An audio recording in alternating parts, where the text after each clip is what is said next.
Hello, you wonderful people, and welcome to another episode of Super-Fanta-Fi. This being a show where we talk about TV shows of the supernatural, fantasy, and/or science fictional genre. For today's episode, I'm going to talk about the latest episode of Westworld. Another great episode. A lot of really interesting things went down in this episode, so let's break it down. So this episode really lets us kind of breathe in this world of Charlotte's that she's had control of for maybe the past 23 years. Like, who knows when exactly. I mean, granted, it was a slow process, but who knows when the world fully fell under Charlotte's control. But we're kind of living in that world. There's that interaction between William and that guy and his wife, and it's just like, he's like, wait, you don't know me? He's like, of course you do. You're a friend, a great friend. It's like, I just sat down at this table 5 minutes ago, and you're like, oh, you poor people. Like, the fact is they're caught in these narratives that are written for them. And once again, I love it that it's just like, I guess, because I know there's Westworld and then there's Future World. I guess, like, is this supposed to be the Future World? Because the show, I mean, because I've never seen Future World. I know nothing about it. Like, I've never even seen the original Westworld either. But what I was wondering is this technically supposed to be like the Future World arc? Whereas like maybe like the first two seasons were the Westworld arc, and this is the Future World arc. Because what I was curious about was, I was like, right, is it just this pocket of the world? But it seems like, no, it's the entire world. But this place, this city in particular, is, at very least, it's the epicenter of everything. It's their version of Westworld. Like I said, Future World, I guess, maybe to some extent. But yeah, Clementine came to him because one of the hosts went wild. She was hunting an outlier.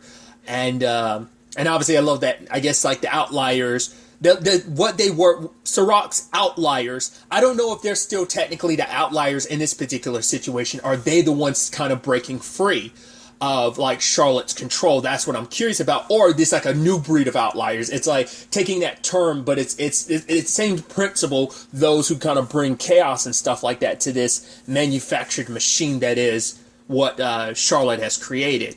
But there was like one host who found the outlier and went nuts afterwards. She started killing them. And William is like, right, there are no rules here, but you have to respect it. He's like, because they can't be replaced. That's the irony behind it, because it's like everyone has been perfectly crafted. They aren't like us where they could just get a new body. Like when they're dead, they're dead. You know, it's not like, oh, at least they're coarse. It's like, no, you kill them. Like they're dead. And you have to, like, everything's been painstakingly and meticulously orchestrated to be a certain way. So you can't just like kill them off and replace them. This isn't Westworld. You know, that's the irony behind all of it.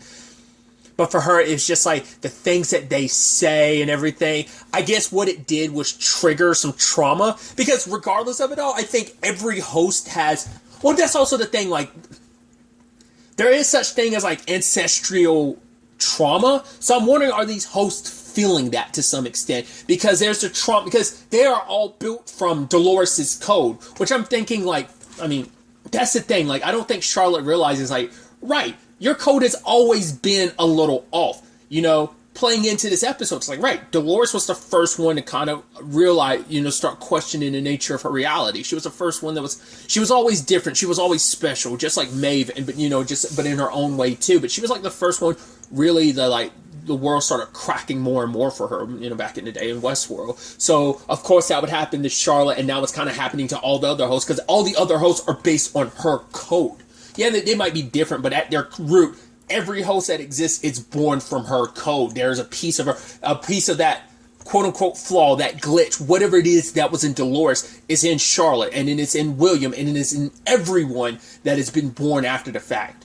Once again, the last number we saw was like 230 something, but obviously it's been like 23 years, so like that number's like exponentially grown in that time frame.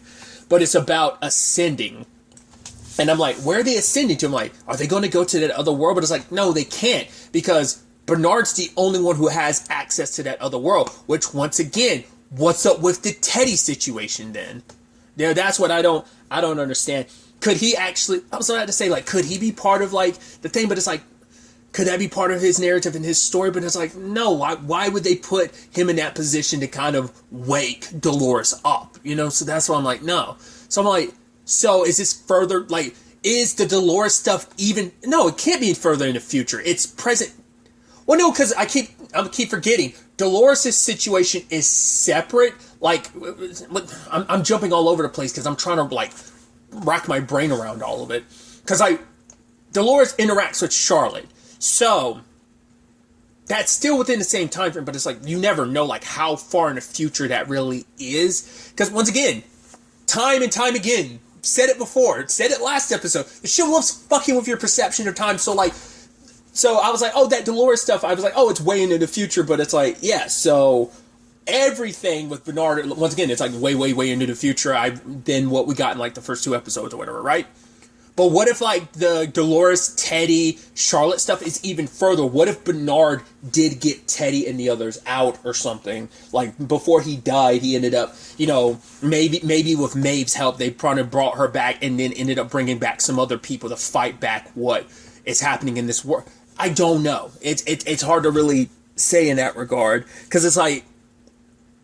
Because that's why I'm almost like, could it be Teddy? Because how is Teddy here then? It's kind of my point. That's where I'm just kind of like, because it's definitely Teddy, or someone's doing a really good job. I mean, to be fair, Charlotte is Dolores, so she would have memories of who Teddy was and everything that was him and all that he represented. So it's like, it's still on her code, so maybe she kept him around but it's like, she wouldn't push Christina, quote unquote Christina, as much as she did later on. I don't know. That's why I'm trying to rack my brain around all this. And I love it too, because it's like, as you as an audience member trying to rack your head around this, Dolores is doing the same thing. So you feel her pain of like, wait, what's going on? Once again, finding herself in a situation where she has to question the nature of her reality.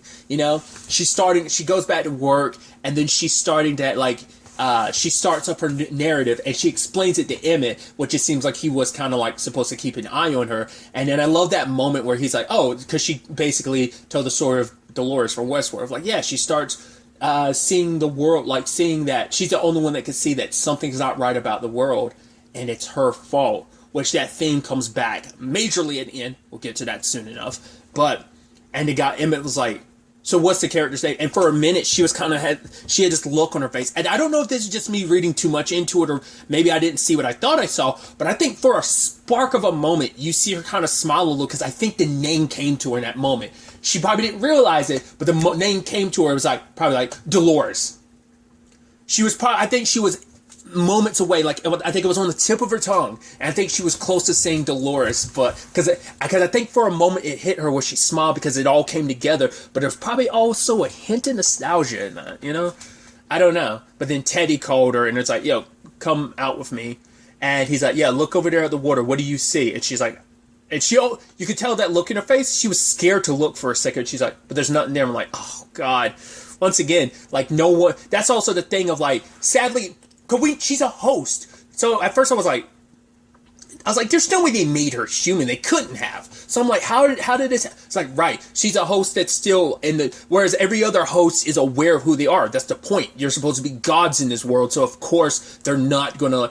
Because I thought was so fascinating. Well, I guess it applies to her specifically. Because I was wondering because at first when we find out she's a storyteller, I'm like, wait. I was like, when she started controlling them, I was like, wait, can they all do that? Do all the hosts have that power to affect the narrative? But it's like, of course, Dolores would be. Because one, she's a storyteller, so of course she'd have that effect.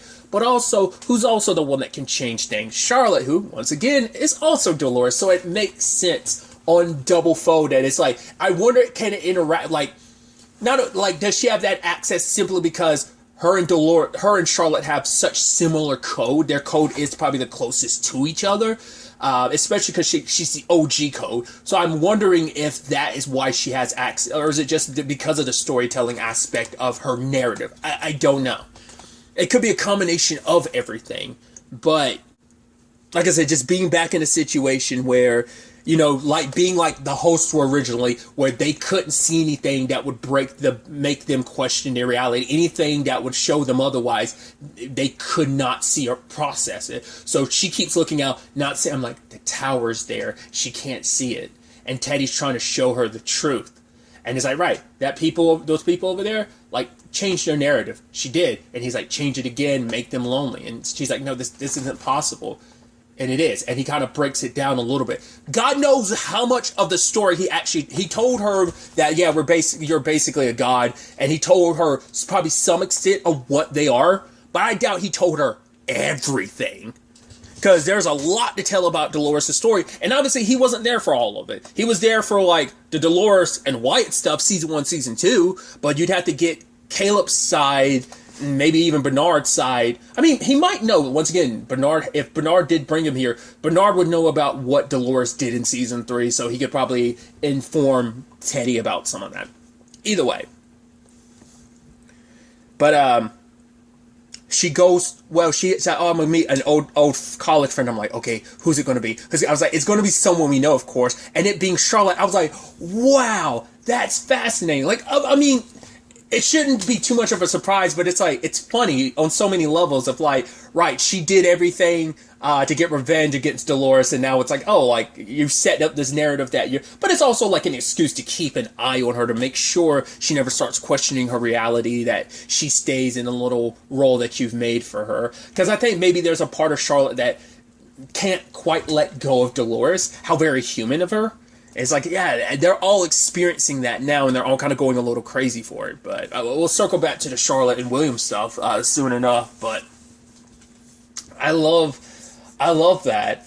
And she gets questioned by, well, because she started looking up, first and foremost, she tried to look up Charlotte, because it's like, because Teddy was telling her, be careful, like, someone close to you might be one of us. Well, she looked up Charlotte's name because she was wondering if Charlotte was in, and then nothing came up, and she said, oh, phew. It's like, well, because you don't know, because of course Charlotte wouldn't be in that, because she's not part of the narrative. She's outside of the narrative, you know? So it's like, it's also, because I don't think it struck in Dolores like, oh, she's one of us. It didn't click in her head. She was just like, oh, okay, like, made it, first she's like, oh my god, Q, my good friend Charlotte, I was kind of scared for a second, but it's all good. It's like, no.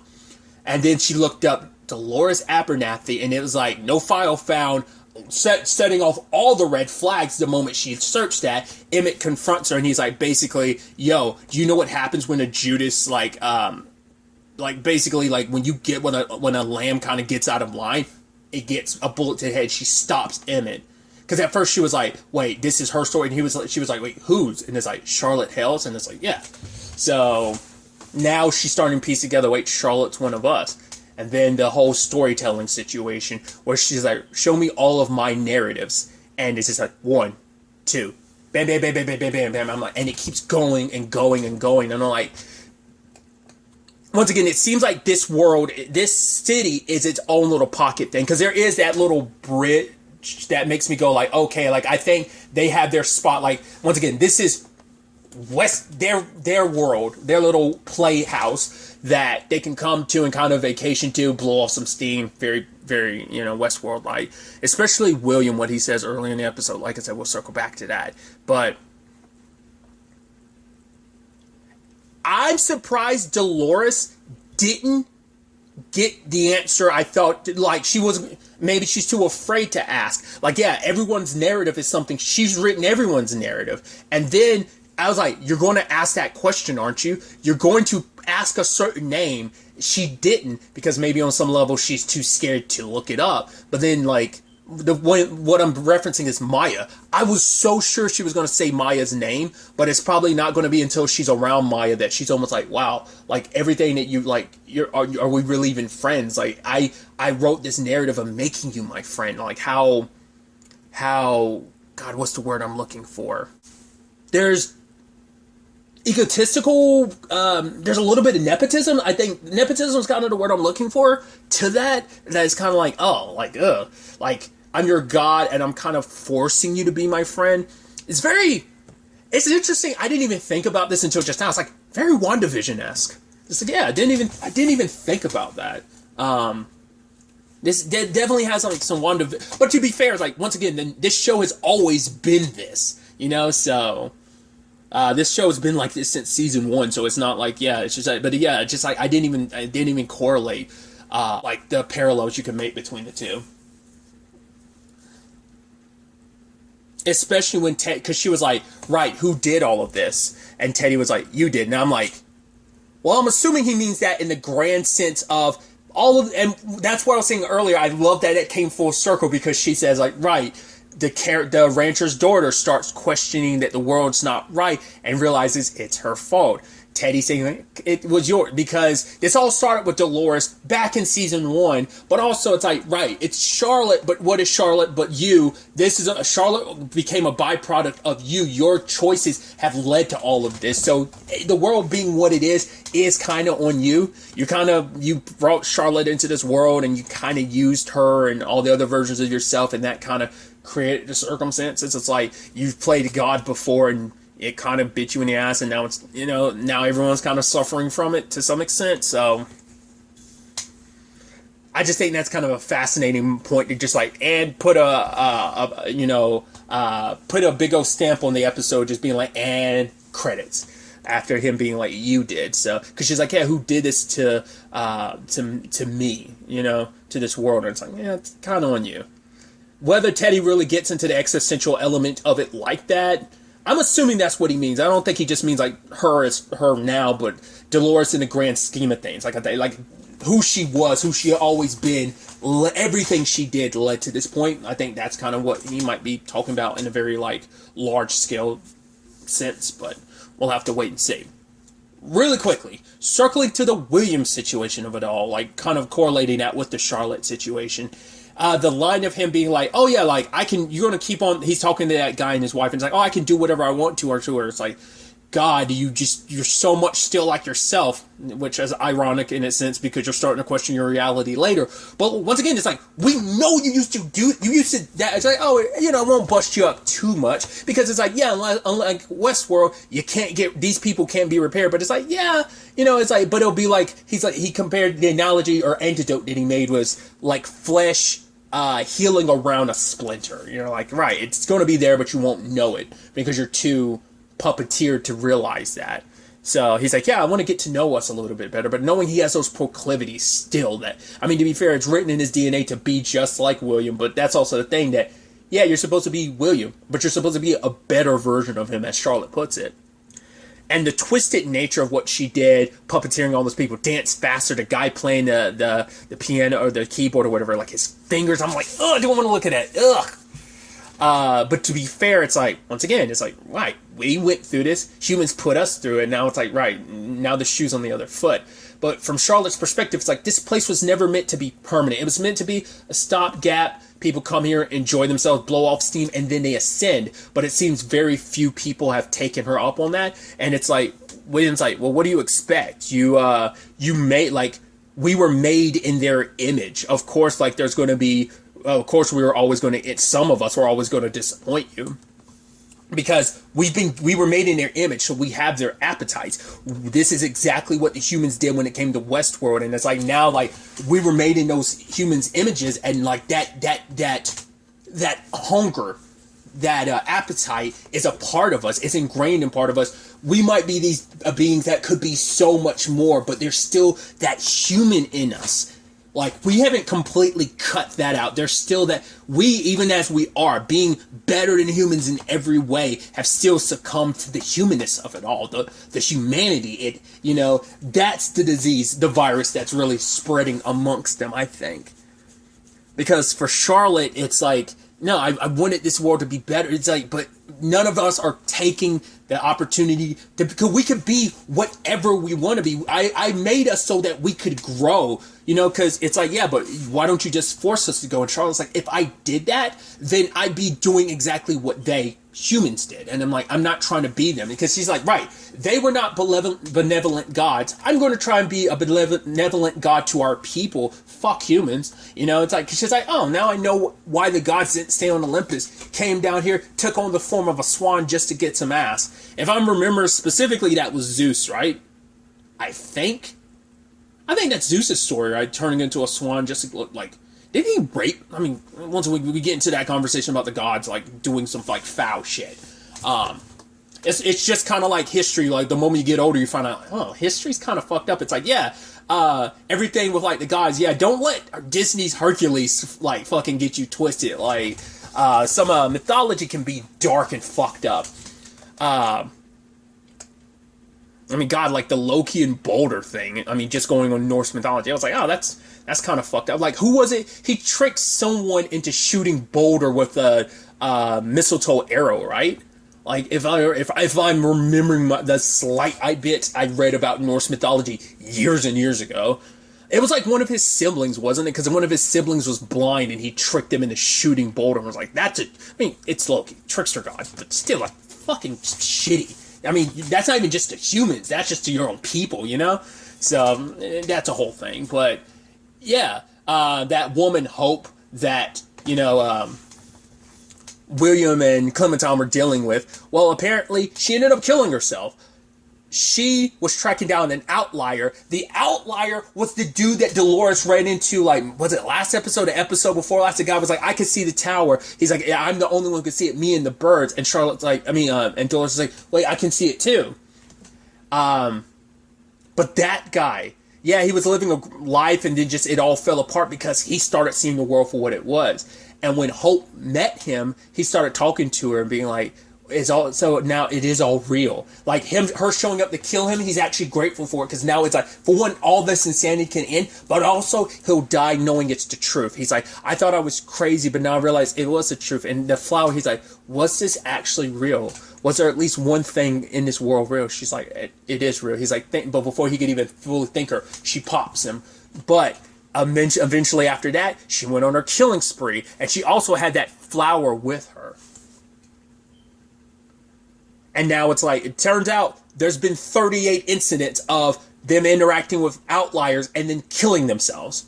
And, William's like, oh, like, for her, it's like, right, humans kind of becoming outliers. There was always going to be some outliers to that. Because it's not going to be a foolproof thing. We've already seen concept-wise, it wasn't just a foolproof thing. It's like, probably maybe a 75%, like, it's probably more like 85, 90%, like, people succumb to it. But we obviously see that Maya's on the verge of becoming an outlier because she's starting to remember the nightmares and stuff about the flies and everything. So she's remembering. So she's eventually going to become an outlier herself, I'm assuming. And I'm assuming Dolores is going to help her because it's like, right, meet up with the other outliers because it's like, right, you have memories of her being your friend and everything, right? But Charlotte is kind of blaming William because it's like, right, this is your fault. Why haven't you fucking dealt with like this situation? Like, I made you to be William. At least your predecessor, he was good about this stuff. He was good at what he did, but you're a failure. And then she starts bleeding. He's like, you're bleeding. She's like, oh, look what you made me do. It's like, yeah, because she was picking at herself again, which last time we saw her do that was in season 3, and it's like those little ticks are back, just kind of scratched. She's just kind of like, right, she kind of, I think, broke herself of it, but now it's back. And now she wants him to investigate. It's like, right, there's a new outlier. Do not talk to him. He's like, I won't. I'll shoot them immediately. But when William met her, he didn't. She didn't even say anything to him first. The moment he walked up to her, he already came over with the gun lowered because there was something already happening. I mean, to be fair, he already talked to those humans at the beginning of the episode, and now you add in the fact is that he immediately just wanted to listen to her, hear her perspective. At the same time this is all going down, the humans, Jay and the others, along with Stubbs, break in, and they kind of explain, like, right, the host, they hunt outliers and stuff like that, kind of like bounties. Once again, it's they made a game out of it. This whole place is a game. And I even love that line from, it's like, yeah, show me the game. And it showed her the map of the city. And she's like, no, not the city, the game. And it's like, and it kind of went away and then came back up. But I was like, those aren't two different maps. They were the same map, right? Or maybe it was like, right, oh, here's the quote-unquote map of the game. Okay. And shows you the, like, real map. I think it's supposed to be indicative of, no, the city map is the game map. So either way, they came in, luckily got to the outlier in time. Stubbs kind of getting a rundown of everything. He's like, yeah, and Jay explained, like, yeah, they can't have anything that could make them question their reality. And Stubbs couldn't even help but laugh. It's like, of course hell would pick up something from Westworld, right? Learn something from Westworld. So luckily they got out with the outlier. And dear, sweet, sweet host William went and met with the real William, because his art's talking to him, and it's like, why are you talking to me? Why aren't you talking to her? He's like, right. It's like, he's like, yeah, it's kind of weird for the jailer of the jail to kind of be asking questions, especially when you talk to the you can't. The same thing applying to the prisoner as well. It's like, it is ironic, but it's so interesting that this William, the host William, is having an existential crisis about who he is. He's like, am I you? He's like, you'll never be me. He's like, then what am I? And it's like, well, Charlotte literally went through this last season. The real William, the human William, went through this last season. And now for the shoe to be on the other foot, that now host William is feeling that too. To be fair, it's, once again, already in your code. Charlotte already went through this. So every other host is going to feel it too, because humans have had an impact on Dolores in many different ways. That part of her that always saw the beauty in everything, that version of Dolores that we got to see, like, you know, her last conversation with Maeve last season, in the season 3 finale. And I love that line from William. It's like, maybe you're starting to question, maybe it's time for you to start questioning the nature of your reality. Because it's like, right, this isn't our world, this is her world. And it's like, maybe that's the point. She wants you to fit, all these people to fit in this very specific puzzle that she's made. Because everything lines up a certain way. And they're not quite fitting, and now it's like, it's happening. It's like, right, the virus is spreading. It's almost like, what virus? It's like, you humans are infecting us. It's like, there's no human virus that's infecting you, but maybe that human virus is their humanity, who they are, you know, the boundless and complicated wonder that is human beings. Maybe that's starting to have this complicated and profound effect on you guys, and a lot of the hosts don't know how to handle that, you know, because it's kind of coming in conflict with what the hosts have had to deal with in their past. Once again, they're all byproducts of Dolores, and you add in, like, I think that part of herself that maybe Charlotte tried to cut out in the code that she gave to everyone else, in conjunction with the human side of things, that experience and seeing the humans, and, you know, once again, like, almost this, like I said, weird ancestral trauma on their part, in their code, but also, like, seeing, like, maybe it's like looking in a mirror, seeing the humans as, like, you know, almost these animals locked up in the zoo. It's not like the very, like, elegant. I feel like it's not the most elegant metaphor to kind of go. Like, I'm not putting it in the most elegant way, but, like, there's just something to it that this season just continues to, like, astound and wonder me, and just, like, the layers upon layers of all of this, you know, and what kind of effect is having on everyone. I'm so curious to see where all of this ends up taking us going forward next episode. Obviously, like, everything with, like, the resistance, which Charlotte's aware of them and stuff, but now they've got their outlier with Jay and Stubbs, but also last episode, Bernard and Frankie C ended up finding Maeve's body, and what that correlates to, and what, because I think they're still unaware that Stubbs and Bernard are hosts themselves. That might come out next episode. That might be a whole issue. Well, once again, we'll have to wait and see. But really, that's all I want to talk about. Till the next time we meet, be happy, be safe, live life to the fullest, and enjoy it.